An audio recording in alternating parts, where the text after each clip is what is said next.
எது நல்ல வாழ்வு? மழை வெள்ளத்தால் பாதிக்கப்பட்ட மக்களுக்கு ஆறுதல் சொல்வதற்காக ஒரு முறை அன்னை தெரசா அவர்கள் பீகாரில் உள்ள கிராமம் ஒன்றுக்கு சென்றிருக்கிறார். ஒரு குடிசை வீடு. அங்கிருந்த ஏழை விவசாயி ஒருவர் கடும் காய்ச்சலால் பாதிக்கப்பட்டிருந்திருக்கிறார். அவரை சுற்றியும் அவருடைய குழந்தைகள் அமர்ந்திருக்கிறார்கள். அன்னை தெரசா அவர்கள் அங்கு செல்ல ஏழை விவசாயியின் மனைவி அன்னை தெரசா அவர்களை அன்போடு வரவேற்றிருக்கிறார். அங்கிருந்த குழந்தைகளை கவனித்த அன்னை, குழந்தைகள் பசியோடு இருக்கிறார்கள் என்பதை உணர்ந்து வெளியே வந்தவர் ஒரு 5 கிலோ கோதுமை மாவு பையை எடுத்து வந்து கொடுத்திருக்கிறார். அதனை பெற்றுக்கொண்ட ஏழை விவசாயியின் மனைவி அன்னை தெரசா அவர்களை அமர வைத்துவிட்டு, இதோ வந்து விடுகிறேன் என்று சொல்லியபடியே வீட்டை விட்டு வெளியே சென்றிருக்கிறார்.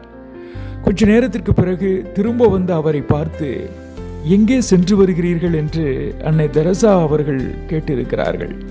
அதற்கு அந்த ஏழை விவசாயியின் மனைவி, அடுத்த தெருவில் எங்களை போன்று 2 குடும்பங்கள் இருக்கிறார்கள்.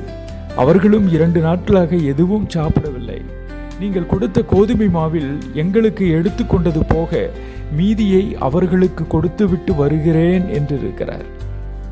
தனக்கே தேவைகள் அதிகமாக இருக்கின்ற போது தன்னை போல் கஷ்டப்படுபவர்களை பார்த்து தனக்கு கிடைத்ததை கொடுத்து மகிழ்கிற வாழ்வு வாழ்கிறோமா? அந்த வாழ்வே நல்ல வாழ்வு.